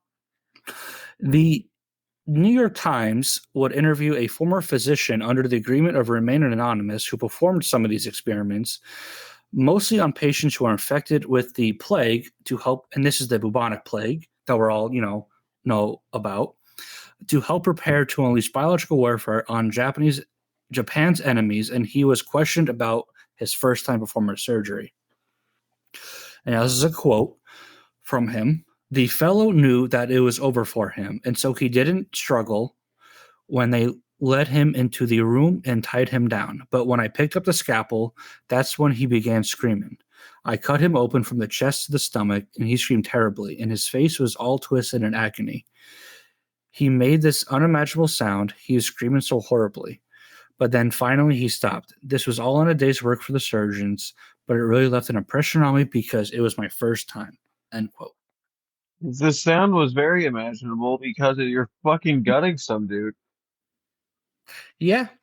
Well, with that, some sources show that some doctors would stuff gauze or whatever they could find into a patient's mouth before performing surgery to drown out their screams. You're fighting down on a stick. Yeah. Oh, well, don't worry. Sticks will come into this. Mm-hmm. Good. Yep. There's some foreshadowing there. There will be sticks. Biological warfare-based experiments was another common way for people to die. Labs bred specifically purposed plagues infested fleas and would release them from low-flying aircraft in populated areas, killing tens of thousands. So this wasn't they just stayed in the facility. They were killing people all around. Oh, well, you don't want to exclude anyone. Yeah.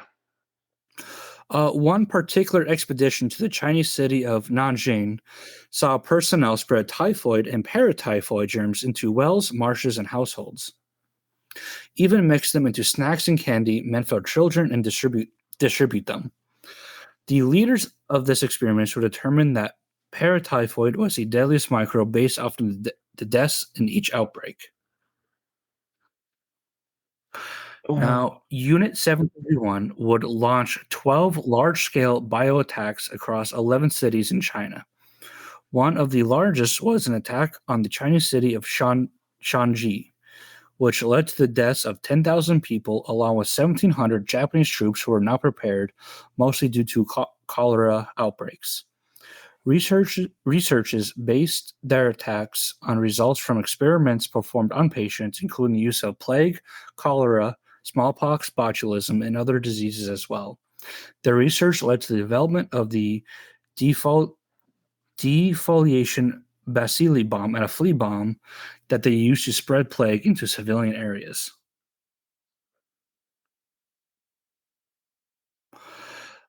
Japanese troops would typically eat these bombs into farmlands, reservoirs, wells, and other water sources.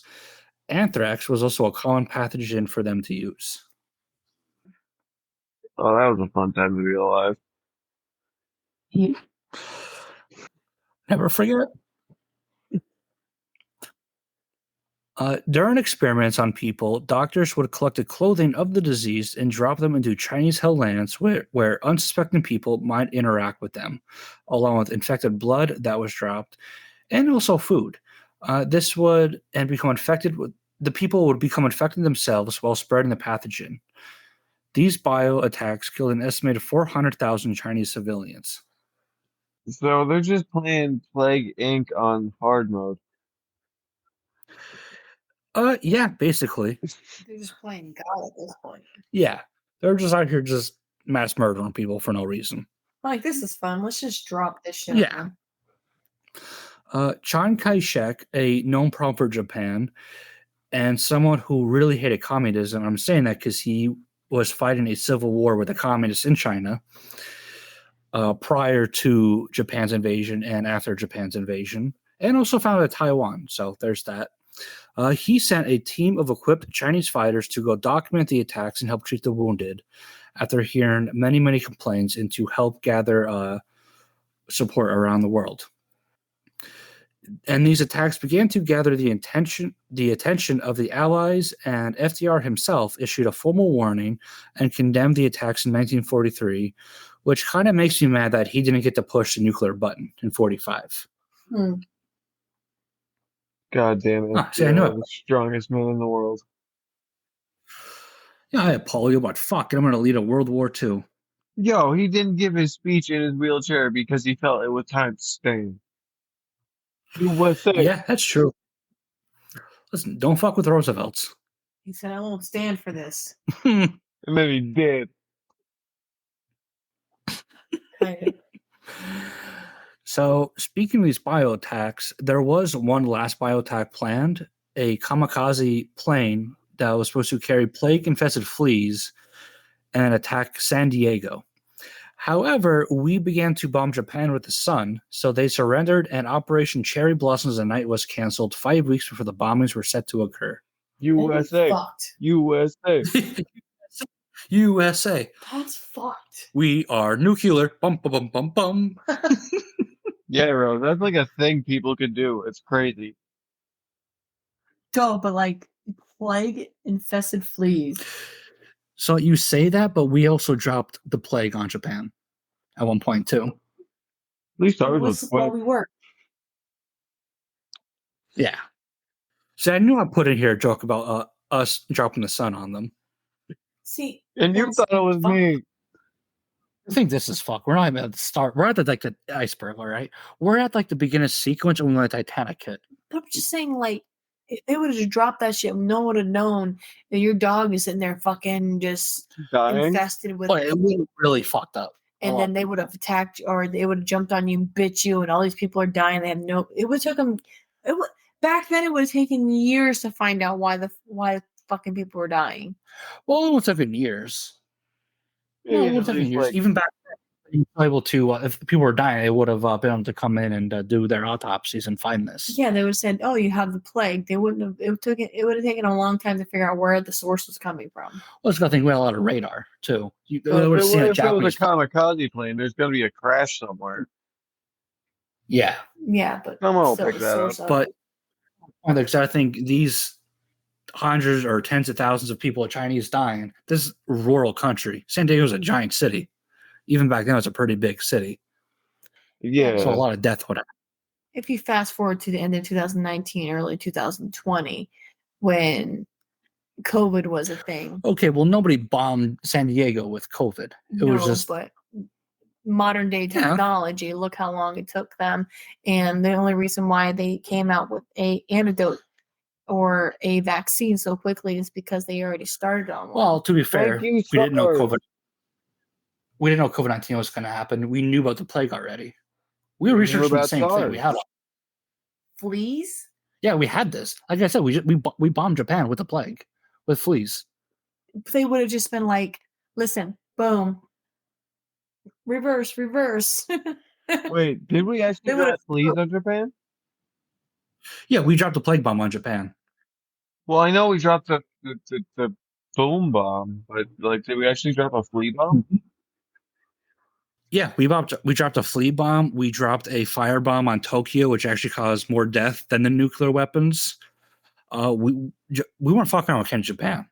But would we been like, are they going to beat us at our own game? Well, we didn't know this. So. Good, and the only thing good about this whole situation that we were smart enough to fucking just Drop the sun. Yeah. Yeah.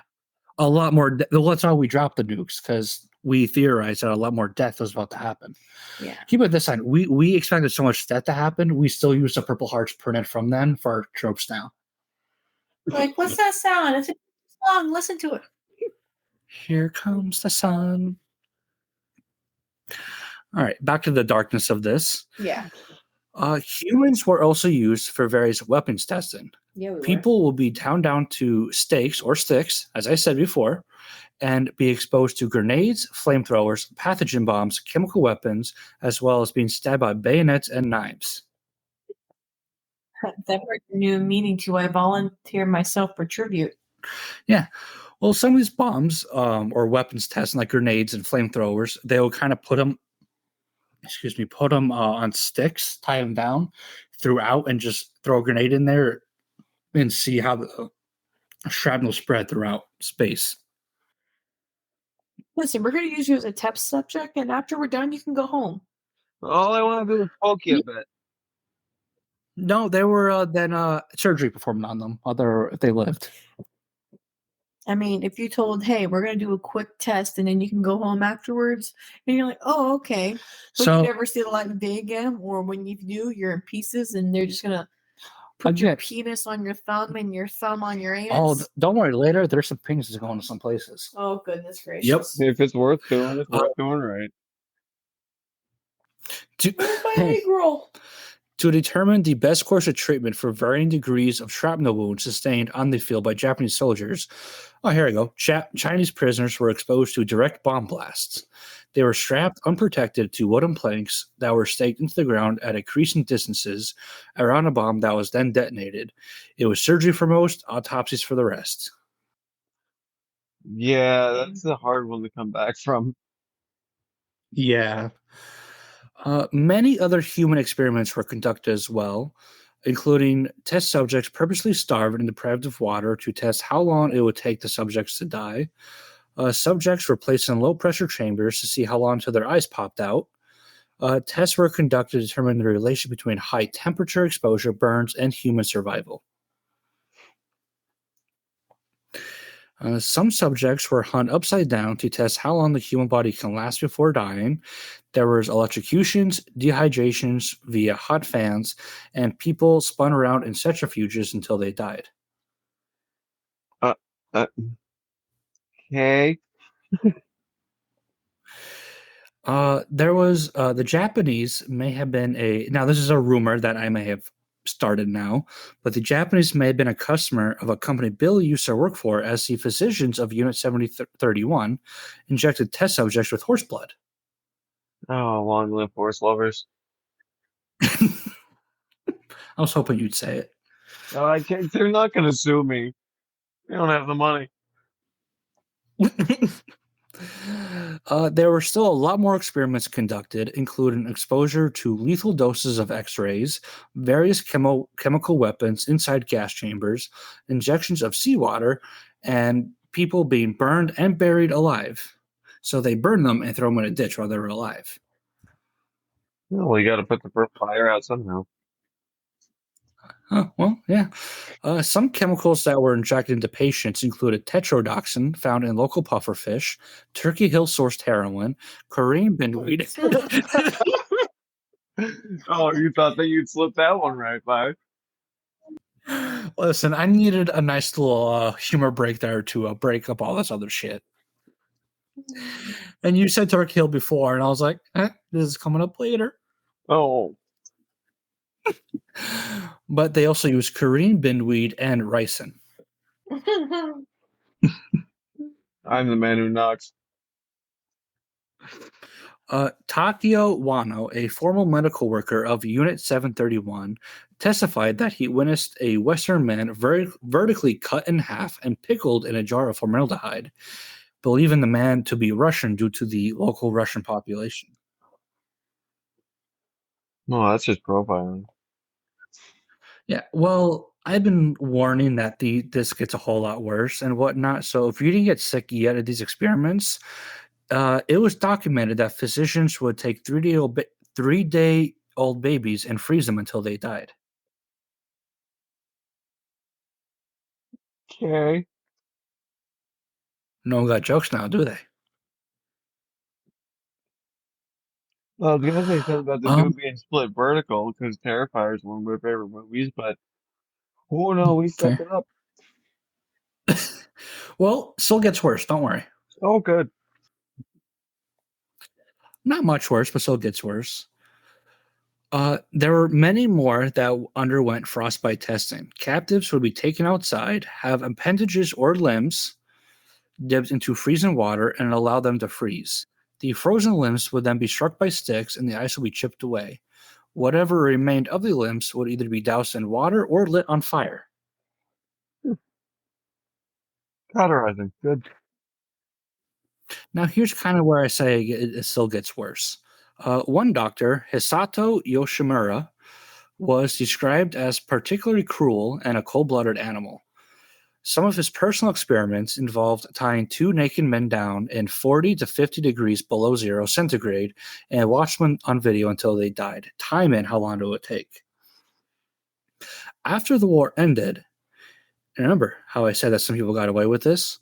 He openly admitted to a Japanese journal to using 20 children, including a 3-week-old baby, and exposed them to 0-degree ice and salt water while denying any guilt and showed no remorse for it. He held incredible control over these experiments, controlling everything about the victims prior to their tests, including food intake, time since they last ate and urinated, and their salt intake, among many more factors. So he sounds like a nice guy. Yeah, he kind of got away with everything. Great, great. Yeah, I definitely see how that could happen. Yeah, he would continue to go work in the medical field after the war. So there's that. Oh, Tune in next week to find out more. And now that we're done with mostly done with the kids, now it's time to get into the sexual-based torture that some of these patients underwent. Unit members would force syphilis-infected prisoners to have sex with uninfected patients to study the spread of the disease. Anyone who would resist would be subjugated to torture and then shot to death. nice, nice. Okay, this sounds great. It becomes less nice and less great right here, because after the forced rape of victims, both people would be vivisected to study how their bodies reacted and to understand the progress of the disease. And guards would often call syphilis-infected women as jam-filled buns. Oh, were they like doing these, split opens like immediately after? Because you're not gonna find shit out that way. Well, so that was the point of it. So sometimes they would, and sometimes they'd wait for a week or two or a month, and they would categorize it. Yeah, like at least like a day or two. I could see. Maybe you get some results. Keep in mind, there was hundreds of thousands of people that died. It was all dependent on the doctor or what they wanted to see, stuff like that. Okay. Oh, Some infected, yeah, it doesn't get great. Some infected women would be kept alive to wait and see if they got pregnant, so physicians could perform the same experiments on the children before killing the mom. you weren't kidding. Nope, still terrible. To keep a constant flow of babies and children to experiment on, guards would often rape women until they became pregnant. A large numbers of babies were born in the walls of Unit 731, and there was no official number. It was just, quote, large numbers. And like I said, there was a 0% survival rate, so none of these babies survived. If the kids were not selected for future experiments, they would be killed after birth or they would be aborted before birth. Oh, yeah, no, usually I got some quip, but oh, no, you're killing these balls. Yeah, well, they were killed too, so Oh, okay. there's your quip. Like a baby in Unit 731. Oh, Oh, I yeah. feel bad about that one. A unit member would later testify, quote, one of the former researchers I located told me that one day he had a human experiment scheduled, but there was still time to kill. So he and another unit member took the keys to the cell and opened one that housed a Chinese woman. One of the unit members raped her. The other member took the keys and opened another cell. There was a Chinese woman in there who had been used in a frostbite experiment. She had several fingers missing and her bones were black, with gangrene set in. He was about to rape her Ooh. anyway. Then he saw her sex organ was festering, with pus oozing to the surface. He gave up the idea, left, and then locked the door, and later went on to his experimental work.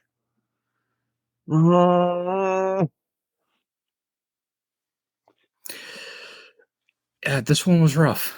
You're gonna get Rough varying to degrees of grunts from me at this point. Holy shit. Well, don't worry, because that kind of wraps up my segment with this. Because that basically covers the cruel and sadistic and quite honestly evil experiments of Unit 731. So that'll be the end of my first half. Next week, I will dive into how this unit ended, the aftermath, along with the end of World War II, along with a little bit of a recap of what happened before I dive into that. Oh, fuck. We definitely need a Yeah. disclaimer. Well, I put a disclaimer in there. And our episodes are already marked explicit. That's a good idea. Yeah, I always marked them explicit, but yeah, that one probably up there with our Albert Fish segment as probably one of the worst. Yo, that thought pops into my head like once a week about the needles and the junk. Oof. Oh, Yeah, you know that weird cringe you get as a dude yeah, at the thought of just something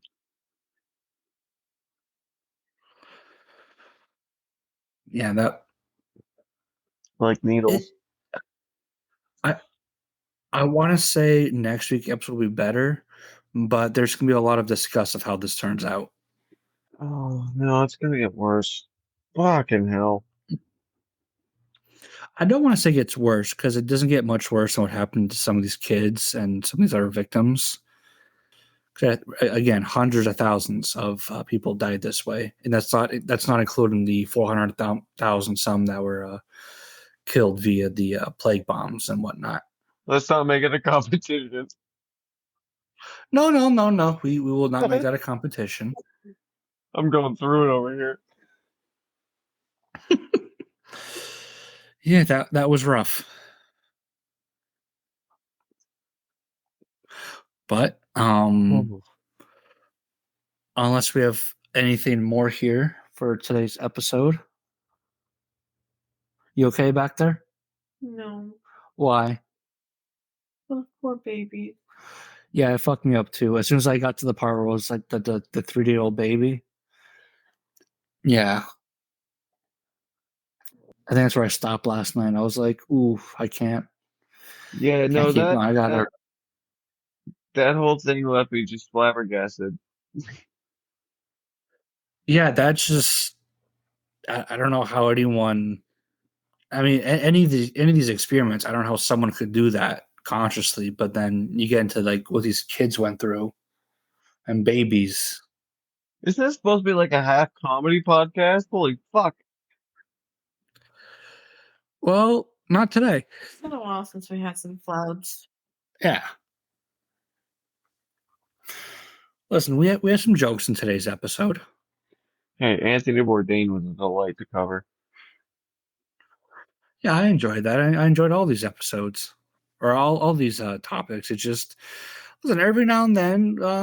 Well, yeah, I think we talk about things that interest us, things that we read and want to talk about. And like I said before, you know, we all know about the stories of the Nazis. We kind of, and we'll kind of figure out, go into a little bit next week as to why. But we, you know, don't fully understand what the Imperial Japanese military was doing either. We know about Iwo Jima and you know, some of these big naval battles, but and the kamikaze, but we don't know exactly the evil stuff they were doing. See, I know some Japanese World War II stuff, but god damn it, I didn't know the full fucking wrath of 731. I feel like when we think of like evil, like we don't think of the evil Japanese. We think more of like what happened in like Vietnam. I mean, any place that calls himself an empire is probably not a good place. Da, da, da, na, na, na, na. Empire Japan. Yeah, not great. But if that's everything we have today, I'm we almost no. yeah, we're all emotionally a little screwed up now, aren't we? Yeah. You ruined us. Way to go, asshole. Listen, it's a good thing I went last. Yeah, that would have been a really bad episode if you went first. Well, it's a good thing you said for me to go last, so I can start next week first. Don't worry. Oh, When we get into next week, more of the discuss next week is like what the repercussions and less about the experiments that took place. well, at least I get in the haunted places again next week, so Yeah. But then, if that's the case, that will do it for us on the rejects today. You know, I typically say we hope you enjoyed this episode, but I kind of ruined that. if you made it this far, congrats. Yeah, congrats. We hope you at least learned something in the process. Sorry, we took a dark turn and went into some more graphic topics today, but sometimes we have to do that. You know, that's how we learn and that's how we move forward. And it's important to remember some of these stories. I think it's an important part of history that we can't forget. As bad as they are. Yeah. And if you need therapy after this, well, I did kind of warn you throughout, kind of. We hope you stay tuned for next week's episode where we will finish Unit 731. Won't be as graphic as this week. Billy here will talk about the Stanley Hotel that became the famed location of the hit movie The Shining. And we will discuss cancer, looking at you, Cincinnati. Just kidding. Rose will be doing another zodiac sign. Until then, don't forget to full fucking send it. Full send Fucking it. send it.